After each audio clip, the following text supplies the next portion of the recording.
y de personalidad.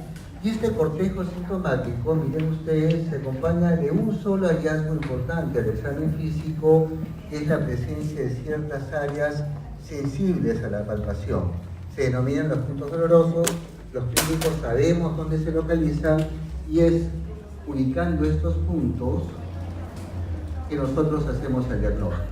En esta enfermedad todo el laboratorio es normal, se puede presentar en forma aislada, mucha gente tiene fibromialgia primaria, que es la forma más común que vemos de esta entidad, pero como les dije al inicio, puede acompañar a cualquier otra enfermedad autoinmune o no autoinmune. El aspecto importante, ¿cómo avanzó por favor? Acá. El aspecto importante, miren, es que la fibromialgia no es una enfermedad nueva, es una enfermedad que se conoce desde mucho tiempo atrás, pero con diferentes nombres. Miren ustedes, al comienzo se la conocía como reumatismo muscular, luego como mialastenia, agotamiento espinal, pero curiosamente si revisan el resto de nombres que se le dio a esta entidad en el pasado, van a darse cuenta de dos cosas. Mucha asociación con síntomas neurológicos por un lado, pero lo más importante, miren ustedes aquí, es asociación con estrés y alteraciones psicológicas. Por ejemplo, en la Edad Media se le conocía como la fiebre amatoria, y la historia de esta enfermedad, la fiebre amatoria, es muy curiosa.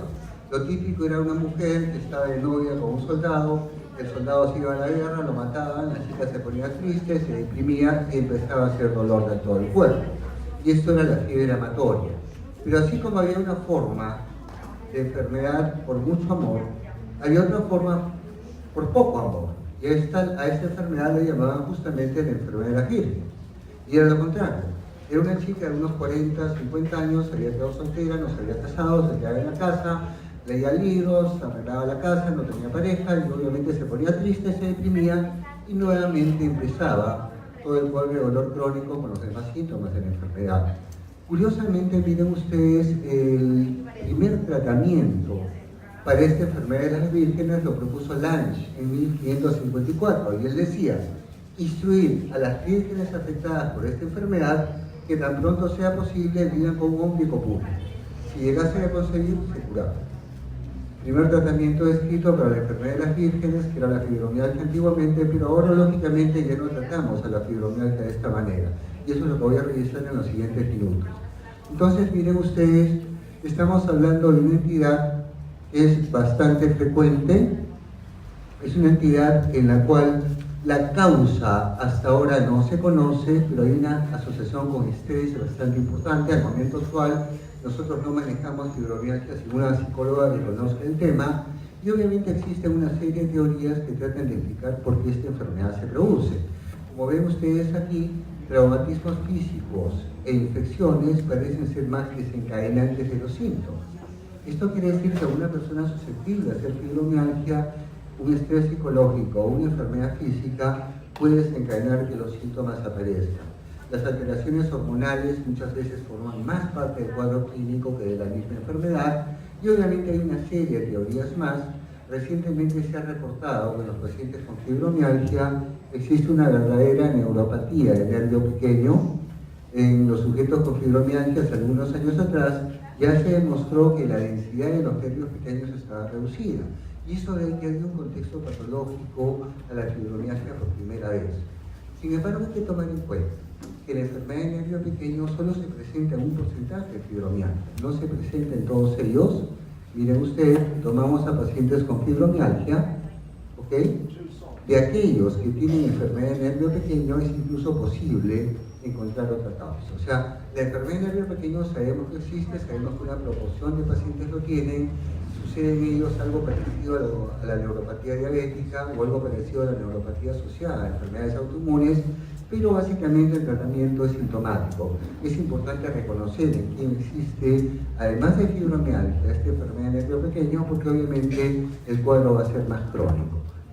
Ahora, curiosamente, miren ustedes, el principal mecanismo involucrado en fibromialgia es amplificación del dolor. ¿Qué significa eso?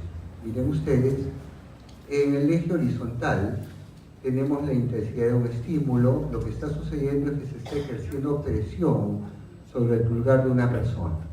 Miren ustedes, empieza a ejercer presión, 1.5 kilos sobre centímetros cuadrados, no siente dolor, 2.5 centímetros por kilos sobre centímetro cuadrado de presión, no siente dolor, y para que ese estímulo que se consigue presionando el dedo se convierte en dolor, hay que subir hasta 4.5 kilos sobre centímetro cuadrado en una persona normal. La amplificación del dolor significa que con esta misma presión, miren ustedes este triángulo rojo que significa un paciente con fibromialgia, esta misma presión que cuando se ejerce en una persona que no tiene fibromialgia, la persona recibe solamente, me están presionando el dedo, pero no hay dolor, en un paciente con fibromialgia sí definitivamente se traduce como dolor. Entonces, los pacientes con fibromialgia, miren ustedes, lo que hacen básicamente es amplificar la transmisión del estímulo doloroso por las vías ascendentes, y la vía descendente, que debería de inhibir la transmisión del estímulo doloroso, simplemente no funciona. Entonces, en una persona con fibromialgia, ustedes aplican presión como U. En una persona normal, esa presión se transmite al cerebro y el cerebro dice, me está presionando y me duele como U. Pero en un paciente con fibromialgia, ustedes ejercen una presión como 1, y en el asa posterior de la médula espinal, ese estímulo empieza a recircular y se transmite no como 1, sino como 1, 1, 1, 1, 1, 1, y así lo interpreta el cerebro. O sea, amplificamos el dolor de la periferia a la parte central. Ahora, en fibromialgia es importante saber que este mecanismo que les describí se conoce como sensibilización central. Este es el mecanismo por el cual estos sujetos amplifican el dolor. Sin embargo, dentro de lo que es sensibilización central, fibromialgia no es la única entidad.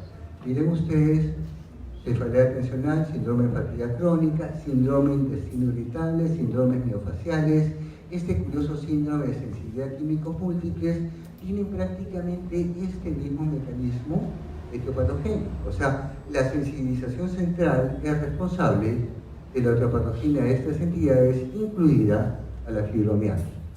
Y este mecanismo también nos explica que en un sujeto con fibromialgia, por ejemplo, es más frecuente encontrar otro de estos síndromes. Es común la coexistencia de fibromialgia con cefalea atencional, con síndrome de intestino irritable, con síndrome de piernas invertidas o con el síndrome de fatiga crónica. Y esto a veces nos confunde cuando queremos diagnosticar a estos pacientes. En general, miren ustedes, los síntomas que presenta el paciente con fibromialgia son de 3 tipos. Y para los clínicos aquí presentes, sí enfatizo bien este aspecto porque no diagnosticamos fibromialgia en el país, y si lo tratamos de hacer a veces lo hacemos mal.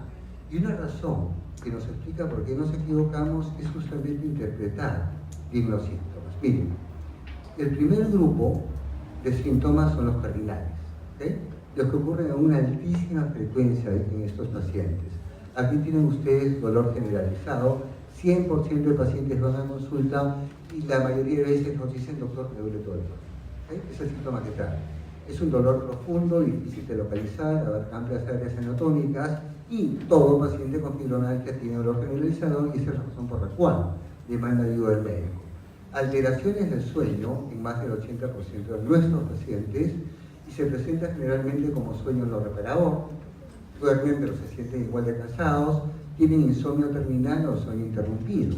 En general en la noche pueden conciliar el sueño, pero se despiertan y ya no pueden volver a dormir, o sea, se despiertan mucho antes de la hora en la cual deberían hacerlos, y obviamente no pueden volver a dormir. Fatiga matinal, que tiene mucha asociación con la alteración del sueño y es matutino en el 100% de pacientes, y la presencia de puntos dolorosos. Miren ustedes, la totalidad de pacientes con fibromialgia tienen esos puntos dolorosos, y que para el clínico realmente saber dónde están y cómo examinarlos es invalorable en hacer el diagnóstico. Ahora, estos son los síntomas cardinales que acabamos de ver, pero en estos pacientes puede haber una serie de otros síntomas más. Miren ustedes aquí, ansiedad 60%, síntomas del tipo Zika 15%, mareos y vértigos 40%, y miren ustedes este síntoma de acá, sensación de hinchazón de partes blancas, especialmente manos. La mitad de los pacientes con fibromialgia lo refieren. Y si filosofamos un poco, ¿qué sucede con una mujer de 30 años cuando va a la consulta? Que nos dice, me duele todo el cuerpo, tengo las manos rígidas y siento que se me hinchan en las manos. El primer diagnóstico que vamos a plantear es una artritis reumatoide de esta paciente. ¿Okay? Y si por casualidad, bueno, le tomamos una prueba de látex para artritis reumatoide, y si por casualidad cae en ese 8 a 10% de la población general que sin tener artritis reumatoide tiene una prueba positiva, diagnosticamos artritis reumatoide. Empezamos antiinflamatorios, metotrexate, sulfasalazina, lo que usemos, pero esa paciente no nos va a responder porque no tiene el diagnóstico correcto. Entonces, además de los síntomas cardinales, las pacientes pueden acompañarse de cualquiera de estos otros síntomas que ustedes ven aquí y no debe confundirnos. La presencia de 3 síntomas cardinales ya es casi seguro que tenga fibromialgia y hay que aceptar. Pueden haber síntomas como parestesias o como tinnitus que no forman parte del cuadro clínico común, pero en esa paciente sí son parte de los síntomas de fibromialgia. Al examen físico hay una serie de maniobras, pero los puntos dolorosos siguen siendo el aspecto que más importantemente nos ayuda en el diagnóstico. Los pacientes con fibromialgia, miren, tienen lo que llamamos factores moduladores.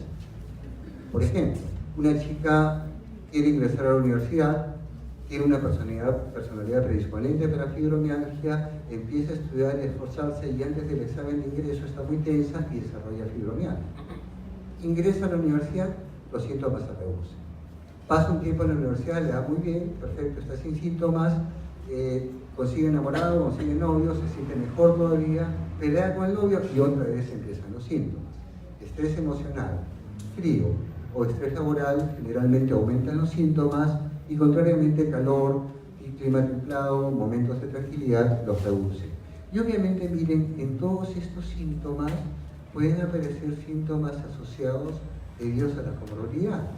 En una diapositiva anterior les mostré los síntomas cardinales, ¿okay? Pero antes les mostré todos los síndromes de sensibilización central que hay, que tienden a coexistir entre ellos. Entonces, un paciente con fibromialgia tiene más frecuentemente, en comparación con la población general, un síndrome de intestino irritable.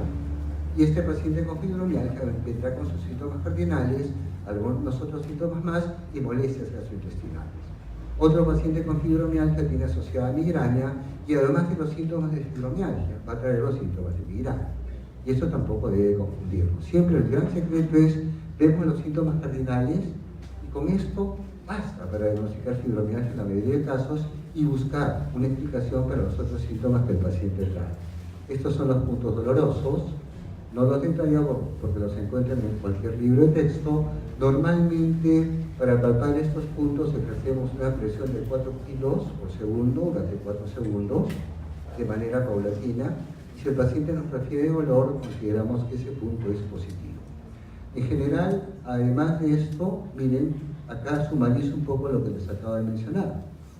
Síntomas principales, otros síntomas y la gran lista de síntomas que pueden derivar de las comorbilidades. Aquí en nuestro país, miren, es muy común que presenten desórdenes temporomandibulares. O sea, son sujetos que vienen con síntomas de fibromialgia y dolor al masticar. Es una asociación bastante frecuente y en algunos casos vamos a ver, debe estar por aquí, este curioso síndrome de sensibilidad a múltiples químicos, que no lo he puesto acá, que muchos pacientes también lo tienen. Sensibilidad a múltiples químicos significa, uno, hacer más alergias a medicamentos y alimentos en relación a la población general. 2, ser sensibles al frío. El frío excesivo no lo toleran, el calor excesivo no lo toleran y el ruido ambiental tampoco. Y cualquiera de estos síntomas derivados de las comorbilidades puede acompañar también a los síntomas de fibromialgia y eso no debe confundirnos para hacer el diagnóstico. Ahora, entonces, estas son las situaciones que vamos a ver en clínica. Este paciente es fácil, viene con los síntomas cardinales, buscamos los puntos dolorosos, el diagnóstico está hecho. Esta situación es un poquito más complicada, cuando tiene los síntomas principales o cardinales más otros síntomas. Tiene los síntomas cardinales, pero además tiene parestesias y cefalea. Tiene fibromialgia, pero además trae parestesias y cefalea. Y este es el tercer escenario. Tiene los síntomas principales, tiene otros síntomas, pero además tiene síntomas derivados de las comorbilidades. Por ejemplo, el paciente además tiene síndrome de piernas intranquilas. Si dice autor de náusea, no puedo dormir porque mis piernas siento que se quieren mover. ¿Ok? Pero, como les digo, estos son los 3 escenarios que nos permiten identificar a estos pacientes. Ahora, en general hay una serie de hallazgos más que curiosamente en la práctica clínica no los vemos. Estos famosos nódulos fibrocíticos, para los que son médicos aquí, les invito a que aprendan a reconocerlos. Estos diagnósticos no los hacemos usualmente. Miren ustedes, fueron descritos desde el siglo pasado, pero finalmente lo único que representan son zonas de fibrosis en el tejido celular subcutáneo, salen generalmente en la región lumbar, son causa de lumbalgia y en fibromialgia coexisten muy comúnmente los pacientes con estos nódulos fibrocíticos. Los identificamos a la palpación, presionamos y reconocemos que esa es la fuente del dolor, y lo único que tenemos que hacer es cargar la jeringa e infiltrar, porque el tratamiento que damos para la fibromialgia no va a resolver estos nódulos fibrocíticos.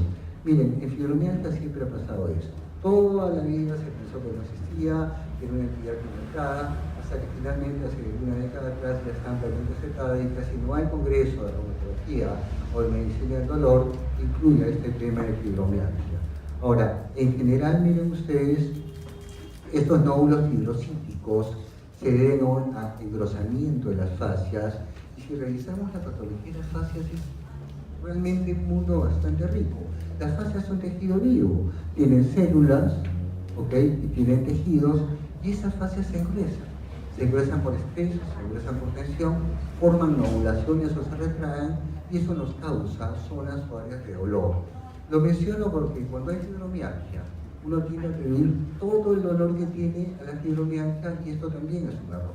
En un paciente con fibromialgia coexiste o existe mucho más frecuentemente que en la población general inflamación de tendones, tendinitis, inflamación de fascias, fasciitis y la presencia de estos nódulos fibrocíticos que les acabo de mencionar. Los criterios diagnósticos han ido cambiando. Los de 1990 eran muy fáciles, simplemente exigimos, porque hasta ahora lo seguimos usando en algunos centros y en muchos centros, diría yo, del mundo, que exista dolor generalizado, y dolor generalizado se define de manera muy sencilla, cuando hay dolor por encima de la cintura y por debajo de la cintura, más dolor del lado izquierdo y derecho del cuerpo, más un dolor en la columna, bien sea cervical, torácica y lumbar. Dolor encima de la cintura y debajo de la cintura, más dolor lado derecho e izquierdo del cuerpo, más dolor en columna cervical, columna lumbar o columna torácica. Y si encontrábamos 11 de los 18 puntos dolorosos, el diagnóstico estaba hecho. A partir del 2010, miren ustedes cómo se están modificando y presentando una serie de criterios más que han buscado simplemente diagnosticar sin hacer el examen físico. Y con esto, muchos estamos en desacuerdo.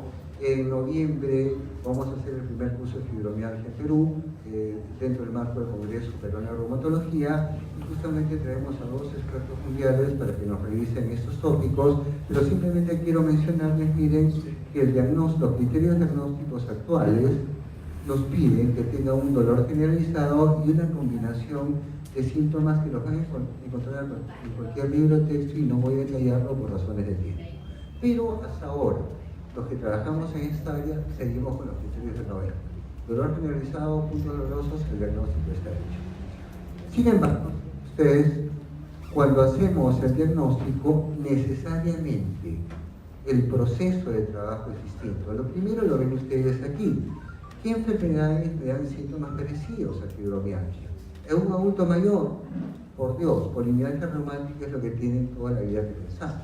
Fibromialgia tiene su pico de prevalencia en gente joven, 8 veces más frecuente o 5 veces más frecuente en mujeres que en varones, y se presenta entre los 20 y 40 años. Que un viejito de 70 años nos empiece a hacer fibromialgia, cuidado, es probable que ese paciente tiene polimialgia reumática y quizás una arteritis temporal asociada. Examinémoslos un poco, veamos si hay claudicación mandibular, que es un síntoma muy específico de arteritis temporal, dolor sobre la arteria temporal o dolor al pasar el dedo por el cuero cabelludo. Pero en un adulto mayor ese es el principal diagnóstico diferencial. En una persona joven, en cambio, no son los síndromes de hipermovilidad articular, que sabemos que entre el 3 y el 15% de las poblaciones del mundo lo tienen. Síndrome de hipermovilidad articular es tener colágeno más laxo y por lo tanto el rango de movimiento está aumentado, y estos pacientes hacen dolor generalizado. La entidad que más se parece a fibromialgia es hipotiroidismo. Con esto siempre tenemos mucho cuidado. Un paciente con fibromialgia, necesariamente debemos descartar de que tenga hipotiroidismo o que el hipotiroidismo coexista con la fibromialgia. Si no tratamos ambas, nunca va a responder. Miren aquí, deficiencia de vitamina D12 se reconoce al momento actual como una probable causa de dolor generalizado. Con la que sí existe muchísimo más asociación es con esta, con deficiencia de vitamina D.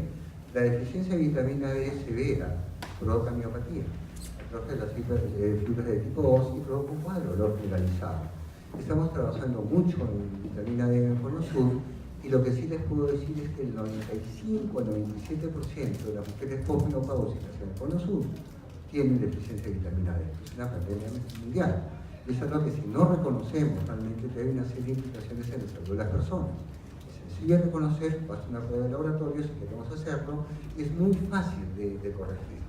Pero desafortunadamente no lo hacemos y la deficiencia de vitamina D, cuando es crónica, realmente lleva no solo a cambios musculares, a dolor muscular, sino también a osteomalacia, que a diferencia de la osteoporosis, no pierde el hueso, pero ese hueso no se mineraliza, es un hueso más blando. Y la osteoporosis, si hablamos de que el 95% de las mujeres que estamos viendo en consulta en el Cono Sur tienen deficiencia de vitamina D, ese 95% posiblemente también tenga osteomalacia. Y es algo en lo que siempre pensamos, no tanto por fibromialgia, sino cuando vemos al paciente con osteoporosis. Si tengo un paciente con osteoporosis y tiene osteomalacia, trato la osteoporosis y no trato la osteomalacia, la respuesta no va a ser adecuada, en términos de ganancia de masa ósea y en términos de reducción de riesgos fractures. Entonces, es un problema que obviamente tenemos que reconocer. Brucelosis es una gran limitadora y obviamente existen una serie de entidades más que podrían de alguna manera parecerse a fibromialgia, pero tampoco por razones de tiempo quiero revisar. ¿Qué hacemos en el paciente en el cual clínicamente ya le hemos dicho o ya lo hemos visto que tiene fibromialgia? Lo mínimo que hay que hacer es tomar algunos exámenes oculares. Si me piden una sola prueba de escoger, indudablemente TSH va a ser la elección. Es con lo que más se mimetiza fibromialgia. Sin embargo, miren ustedes, al menos tomamos una biometría hepática, hemática, vemos la función hepática y renal, no por diagnóstico diferencial, sino por la medicación que vamos a dar, tomamos un TSH, si queremos hacemos una velocidad de sedimentación o una proteína C reactiva también. Como ven ustedes, las guías son bastante distintas.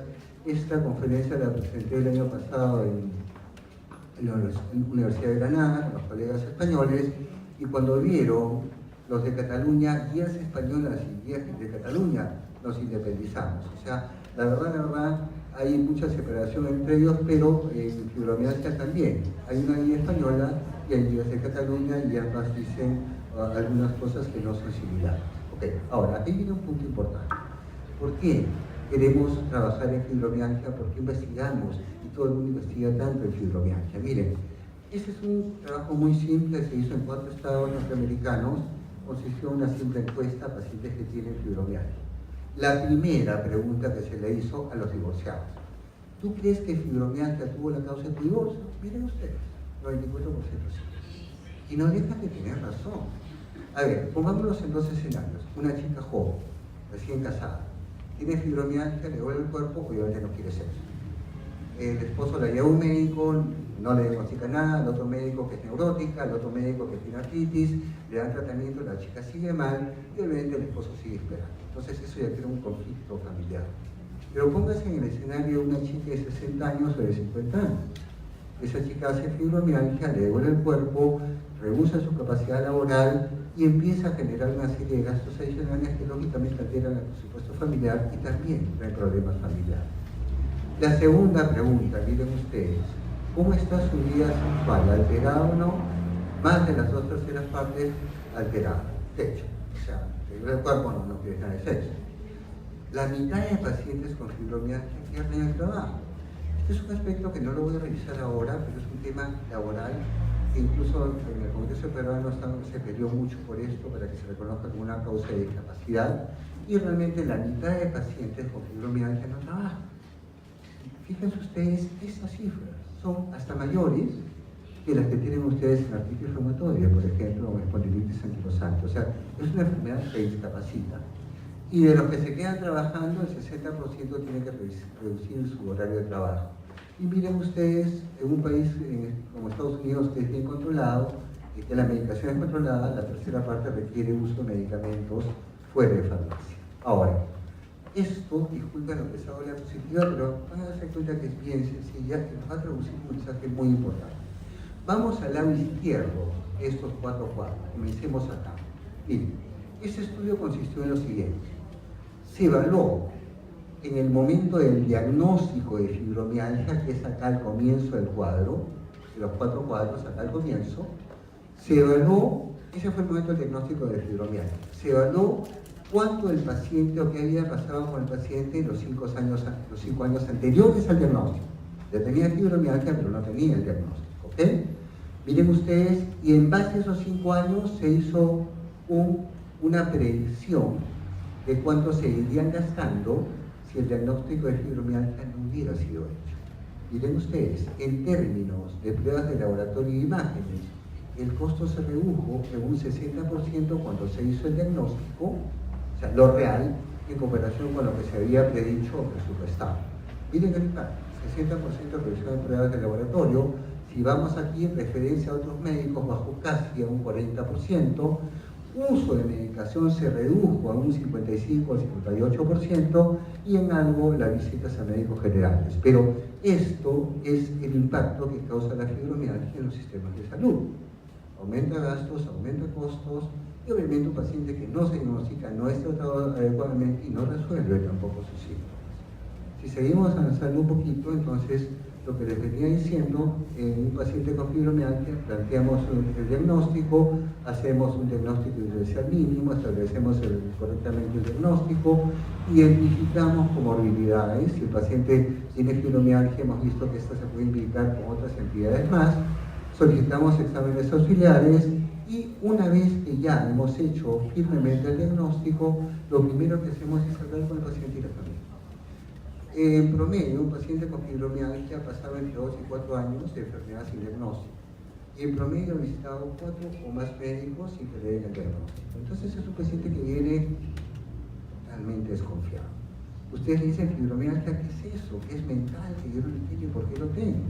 Entonces lo primero que hay que hacer es sentarse con el paciente y la familia y explicarles que eso efectivamente es una enfermedad psicosomática. 1. 2. El dolor que tiene su esposa, su hijo, su hermana es un dolor real totalmente y esto se produce porque este problema psicológico amplifica el dolor en esta paciente y la paciente sufre por el dolor. Explicando en detalle la naturaleza de la enfermedad, nos ganamos mucho la confianza del paciente y podemos manejarla más fácilmente. Bueno, identificamos factores agravantes. Si la paciente, digamos, tiene problemas familiares, consejero matrimonial o algo así nos ayuda, establecemos un programa de tratamiento no farmacológico. Algunos pacientes con fibromialgia tienen depresión mayor, otros ansiedad generalizada, y en ese momento tenemos que decidir si requerimos la ayuda de un psiquiatra o no. Pero la ayuda que siempre vamos a necesitar es de la psicóloga. Prácticamente ya no se acepta manejar fibromialgia sin una psicóloga.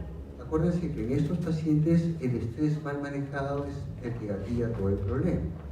¿Okay? Entonces, ese estrés mal manejado me cambia los neurotransmisores en el sistema nervioso central y cuando yo trato lo único que hago es modificar esos neurotransmisores. Pero no cambio la causa. Por eso una buena psicóloga experta en fibromialgia que trabaje en esa área y que use mucho terapia cognitivo-conductual nos es de mucha ayuda. Elegimos un medicamento y combinamos medicamentos de acuerdo a necesidad. Entonces, ahora miren ustedes, el tratamiento no farmacológico es importante, hablar con la paciente de que haga yoga, que ordene un poco su vida, que trate con las actividades estresantes entre las 10 de la mañana y las 2 de la tarde, que no haga siesta a mediodía, que no tome café en la noche, que evite fumar y tomar licor en la noche, y que cuide el sueño y se desconecte. En fin, tenemos una serie de medidas que definitivamente ayudan. Miren ustedes, aplicar 8 sesiones de Qigong y relajación mejoran significativamente los síntomas. O sea, no es solo dar una pastilla, sino valorar todos estos aspectos. Ahora, intervenciones en fibromialgia han resultado ser efectivas. Miren ustedes, las intervenciones psicológicas, especialmente la terapia cognitivo-conductual, los ejercicios aeróbicos y obviamente tenemos que dar un medicamento. Si el paciente tiene un cuadro leve, siempre preferimos, o es un niño, preferimos medicarlo con la psicóloga dentro de lo posible. Mucha gente lo resuelve. Si no, sí tenemos que empezar un medicamento porque esta gente sufre. Tenemos dos grupos de medicamentos, algunos que refuerzan los mecanismos inhibitorios, como los inhibidores duales de la recaptación de serotonina y noradrenalina, los antidepresivos tricíclicos, que son antiquísimos, mi abuelo los usaba, pero a dosis bajas ayudan mucho en fibromialgia y son de bajo costo. Y acá a la derecha tenemos aquellos que refuerzan, que disminuyen el mecanismo excitatorio, y entre ellos pregabalina y gabapentina son los que más se usan.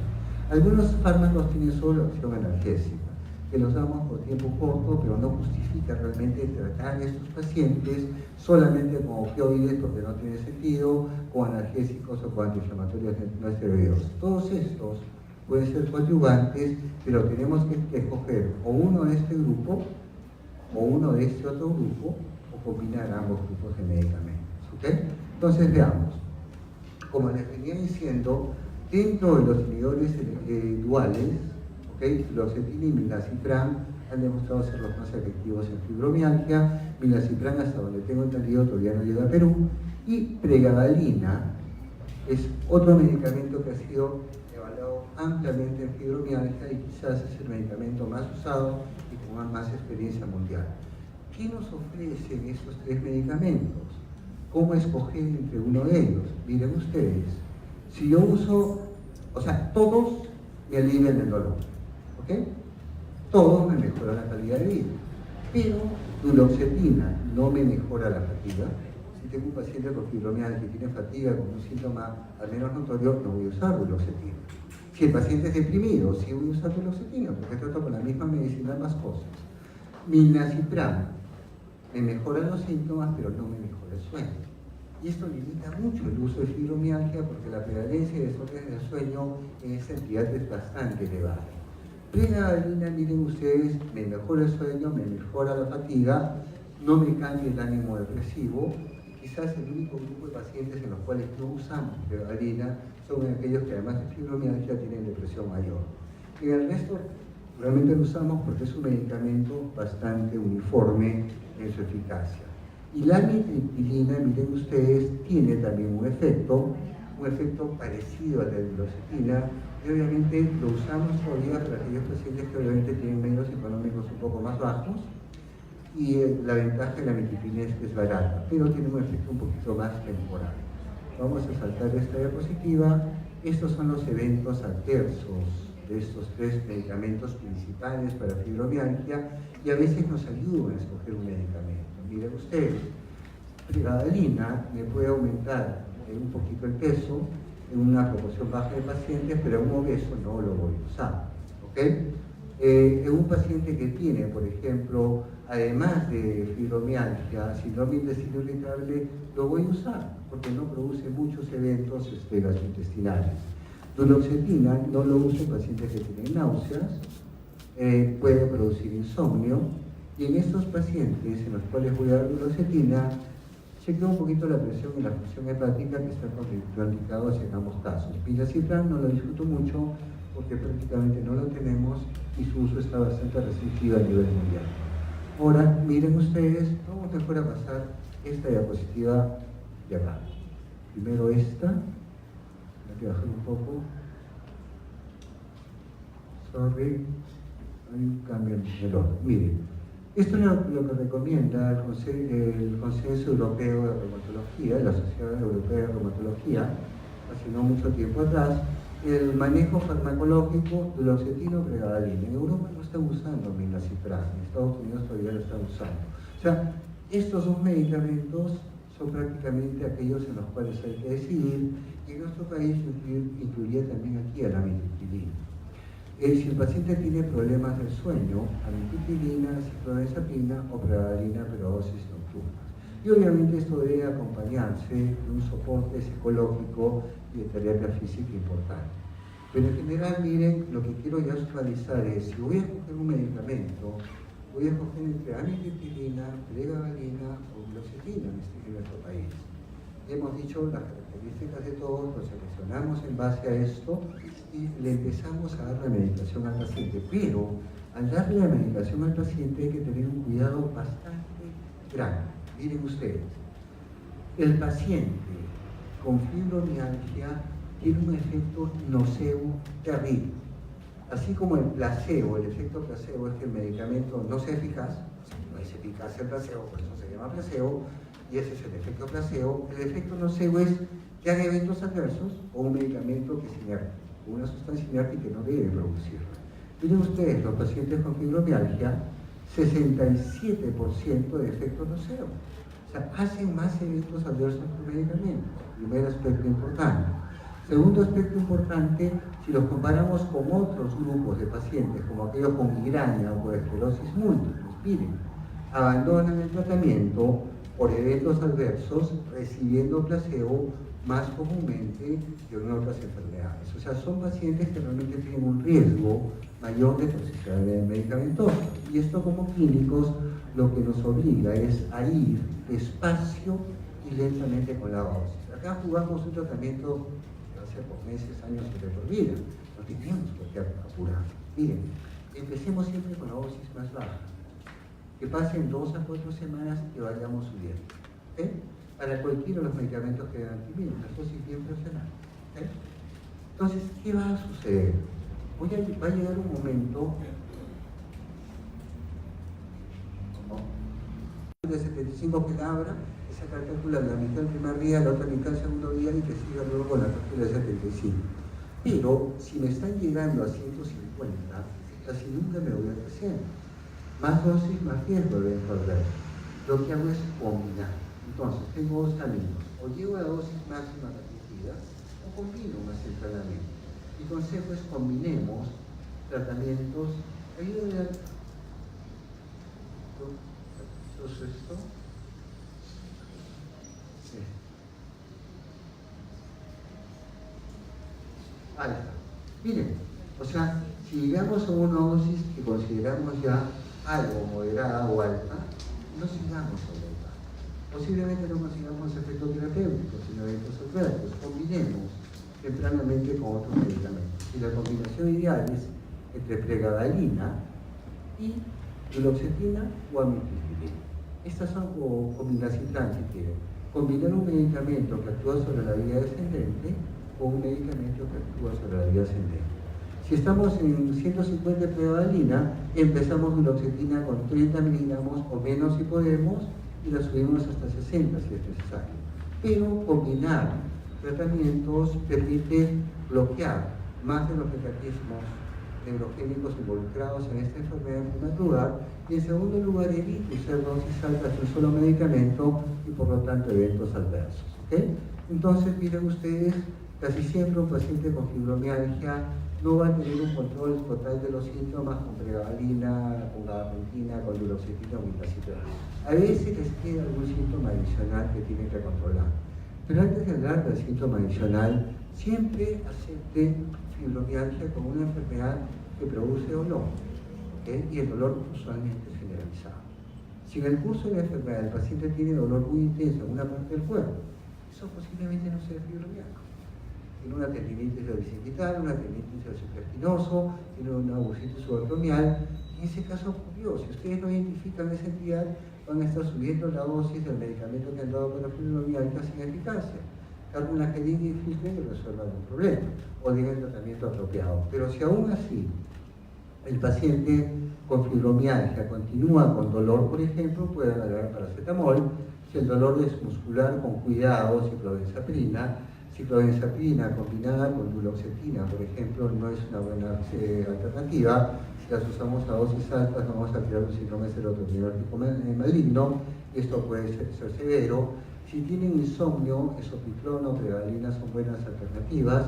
Fatiga, miren, en Perú nunca he usado modafinilo ni ninguno de estos medicamentos. La mayoría de veces que he visto fatiga intensa en un paciente con fibromialgia, ¿cómo se encuentra un segundo diagnóstico? Es hipotiroideo, tiene deficiencia de vitamina B11, tiene deficiencia de magnesio, tiene deficiencia de selenio o simplemente tiene deficiencia de vitamina E. eso es bastante común, la corregimos y la fatiga se nos va. Entonces, es así como debemos manejar a estos pacientes. Y finalmente, miren, solamente como es un curso de enfermedades autoinmunes, menciono esto. Un paciente con artritis reumatoide puede tener una fibromialgia asociada. En el Perú, y algunos de los muchachos ganó un premio nacional hace algunos años atrás, demostrando cuál es la prevalencia y el impacto de la fibromialgia cuando se asocia con una enfermedad autoinmune. Tomamos a la artritis reumatoide y la tercera parte de pacientes con artritis reumatoide acá tiene fibromialgia asociada. Cuidado. Y cuidado porque cuando hay esa asociación, miren ustedes, va a pasar esto. El paciente con fibromialgia y artritis reumatoide, lógicamente va a tener más dolor que un paciente que tiene solo artritis reumatoide. El paciente con fibromialgia y artritis reumatoide, que se está siendo tratado para la artritis reumatoide, va a resolver sus síntomas asociados a la artritis, pero el dolor por fibromialgia, si no lo tratamos, va a persistir. Así empieza la fibromialgia, tengan cuidado. Va a persistir, entonces tienen ustedes que ser muy precavidos en esto. Si hay fibromialgia asociada, tienen que tratarla aparte, y en pacientes con fibromialgia, miren, a veces nos llevan a decisiones erróneas. Miren, los pacientes con fibromialgia en un estudio americano usaban más terapia biológica que los pacientes con artritis reumatoide sin fibromialgia. Esto nos habla realmente que fibromialgia exacerba los síntomas en estos pacientes y obviamente es algo que tenemos que tener en cuenta. Y esto es mi último mensaje. Miren, fibromialgia es una entidad muy pleomórfica, no vamos a encontrar dos pacientes iguales, y cuando encontramos un paciente con fibromialgia tenemos que hacer toda la cadena de raciocinio de diagnóstico diferencial que les acabo de mencionar, escoger un medicamento apropiado y lo más importante es individualizar el tratamiento. ¿Okay? Algunos pacientes responden a prevalina, muchos de ellos, pocos no, quizás les va mejor con duloxetina, con incipilina, y eso que prácticamente tenemos que ver. Ese es el mensaje que quería darles y muchas gracias por su atención.